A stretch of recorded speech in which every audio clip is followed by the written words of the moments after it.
नमस्कार, मी गणेश सकपाळ. आणि शिक्षक म्हणजे काय? शिक्षक म्हटलं की शिक्षकाचा पगार आठवतो, आणि शिक्षक म्हटलं तर आरामशीर ड्युटी, आरामात नोकरी, भरपूर सुट्ट्या, उन्हाळी सुट्टी, सर्व असं बोललं जातं.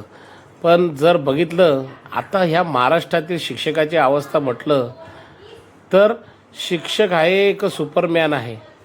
बघा, पडताळणी येणार आहे शिक्षकाला. त्यानंतर वार्षिक परीक्षा आहे, मुलांच्या वार्षिक परीक्षा घ्या. त्याच्यामध्ये TETची परीक्षा आहे.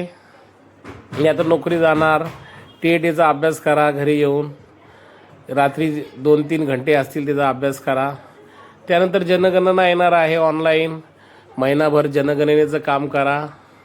त्यानंतर मतदार यादी दुरुस्ती आहे, लोक त्रास देतात, सर माझं नाव यादीत आलं आहे का नाही बघा. त्यानंतर तो शिक्षक वार्षिक परीक्षा घेताना विद्यार्थ्यांचा अभ्यासक्रम पूर्ण करेल, विद्यार्थ्यांना अभ्यासक्रम देईल, विद्यार्थ्यांना घडवेल का ह्या आणखी तातडीचं कामं ही कागद लिहित बसेल, पूर्ण करत बसेल? नक्की काय करेल शिक्षक? आज शिक्षकाची अवस्था जर म्हटली तर अशा पद्धतीची ही अवस्था आहे. शिक्षकाला फक्त देवाने 2च हात दिलेले आहे, पण शिक्षकाला आता 10-10 हाताने कामं करावं लागणार आहे. शिक्षक हा 24 तास ऑन ड्युटी कामं करणार आहेत, हे महत्त्वाचं आहे.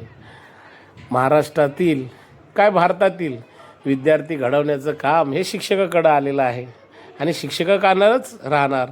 शिक्षक हा सर्वांचा गुरु असतो, परंतु आज त्याची अवस्था ही जर बघितली तर मनस्थिती ही शिक्षकाची खराब आहे.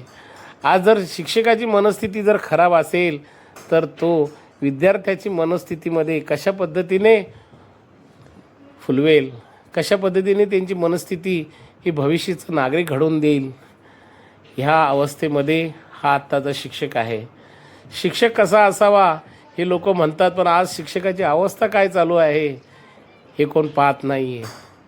आज शिक्षकांना भरपूर सुट्ट्या असं म्हटलं जातं, पण त्या सुट्ट्याचा काय तो शिक्षकाला उपयोग?